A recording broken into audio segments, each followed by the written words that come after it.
When I was your age, they would say we could become cop or criminals. What I'm saying is this: when you're facing a loaded gun, what's the difference? We are an elite unit. This is who we're after. There are crime films, and then there are crime films that feel like they're breathing, pulsing, watching you back. And The Departed is one of those rare cinematic experiences where tension doesn't just exist in the story, it seeps into every frame, every line of dialogue, every glance exchanged between characters who are never quite who they claim to be. Directed by Martin Scorsese, a filmmaker long associated with the anatomy of crime and moral decay, the film arrives not as a simple gangster story, but as a layered psychological chess match set against the gritty backdrop of South Boston, a place where loyalty is currency and betrayal is inevitable. The story begins quietly, almost deceptively, with the shaping of two lives moving in opposite directions but destined to collide.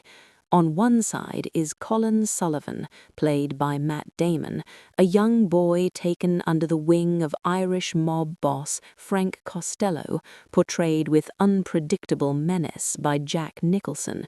Costello is not just a criminal kingpin, he is a manipulator of identity, a man who understands that the most powerful weapon is not violence, but infiltration. He plants Sullivan within the Massachusetts State Police, grooming him to rise through the ranks and feed information back to the criminal underworld. On the other side is Billy Costigan, played by Leonardo DiCaprio, a young man with a troubled family history tied to crime, who is chosen precisely because he can convincingly disappear into the world of criminals. Recruited by Captain Queenan, portrayed by Martin Sheen, and the abrasive, sharp-tongued Sergeant Dignam, played by Mark Wahlberg, Costigan is sent undercover to infiltrate Costello's organization. What unfolds is not simply a tale of cops and robbers, but a dual narrative built on mirrored lives, where each man is living a lie so complete that it begins to erode his sense of self. Sullivan rises within the police force, becoming a trusted figure while secretly feeding intelligence to Costello, while Costigan descends deeper into the criminal underworld, gaining Costello's trust while slowly losing any stable sense of identity. The brilliance of the film lies in this symmetry, in the way it constructs two characters who are essentially reflections of one another, each trapped in a role they cannot escape, each aware that discovery means death. As the narrative tightens, the tension escalates into a relentless cat-and-mouse game. Both the police and the criminal organization become aware that there is a mole within their ranks, setting off a desperate race to uncover the truth. Sullivan is tasked with identifying the undercover cop within Costello's crew, while Costigan works to expose the informant within the police. The irony is suffocating, as both men are hunting each other without realizing how close they are, their paths crossing in near misses that heighten the suspense to unbearable levels. What makes this story particularly compelling is how it transforms a high-concept premise into an intensely human drama. Costigan's psychological deterioration becomes one of the emotional cores of the film, as he struggles with paranoia, isolation, and the constant fear of being exposed. His only lifeline is his connection to Queenan and Dignam, the only people who know his true identity, and even that fragile connection begins to fracture under the weight of the operation. Meanwhile, Sullivan's journey is marked not by fear, but by ambition and control, as he navigates the police force with calculated precision, maintaining the illusion of loyalty while secretly serving another master. At the center of this tangled web is Madeline Madden, played by Vera Farmiga, a police psychiatrist who becomes romantically involved with both Sullivan and Costigan, unknowingly linking the two men in a deeply personal way.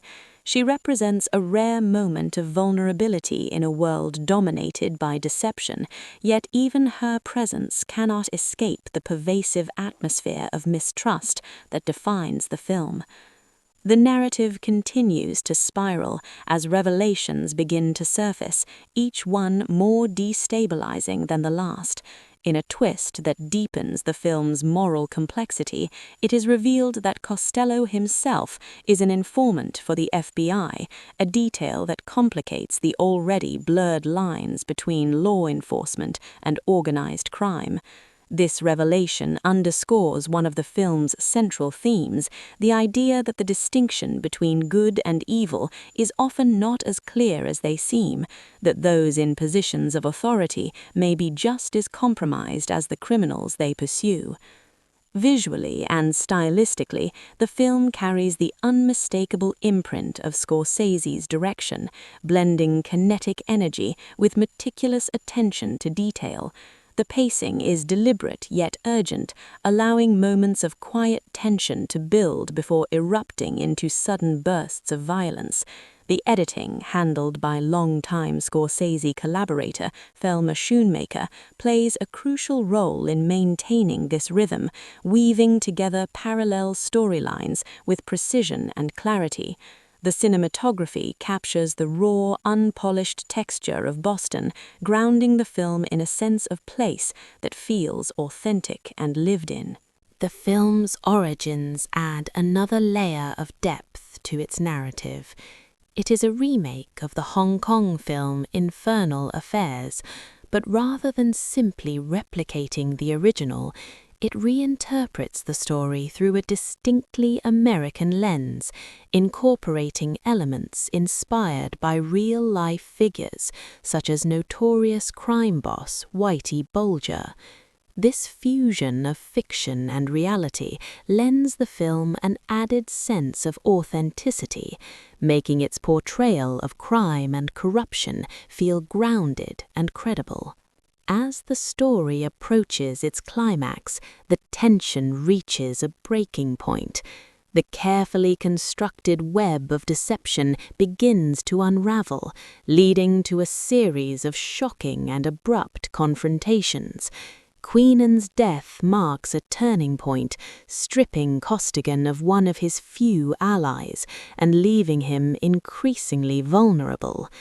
The sense of inevitability becomes overwhelming as it becomes clear that the system itself is incapable of protecting those who operate within its shadows. The final act unfolds with a brutal efficiency that leaves little room for relief. Costello is killed by Sullivan, a moment that initially appears to resolve the central conflict, but instead exposes a deeper layer of betrayal. Costigan, believing his mission is finally complete, attempts to reclaim his identity, only to discover the devastating truth about Sullivan's role as the mole. What follows is a sequence of events that is as shocking as it is inevitable, culminating in a series of deaths that underscore the film's bleak outlook on justice and morality. In its closing moments, the film delivers one final twist, a quiet yet powerful act of retribution that brings the story full circle. Dignam, who has remained on the periphery after Queenan's death, returns to confront Sullivan, delivering a form of justice that the system itself failed to provide. It is a conclusion that is both satisfying and unsettling, reinforcing the idea that in a world defined by corruption, justice is often a personal rather than institutional pursuit. Beyond its narrative, the film's impact is reflected in its critical and commercial success. Produced with a budget of around $90 million, it went on to earn over $291 million worldwide, solidifying its status as one of Scorsese's most successful films. It also achieved significant recognition during awards season, winning 4 Academy Awards, including Best Picture and Best Director, marking a long-awaited milestone in Scorsese's career.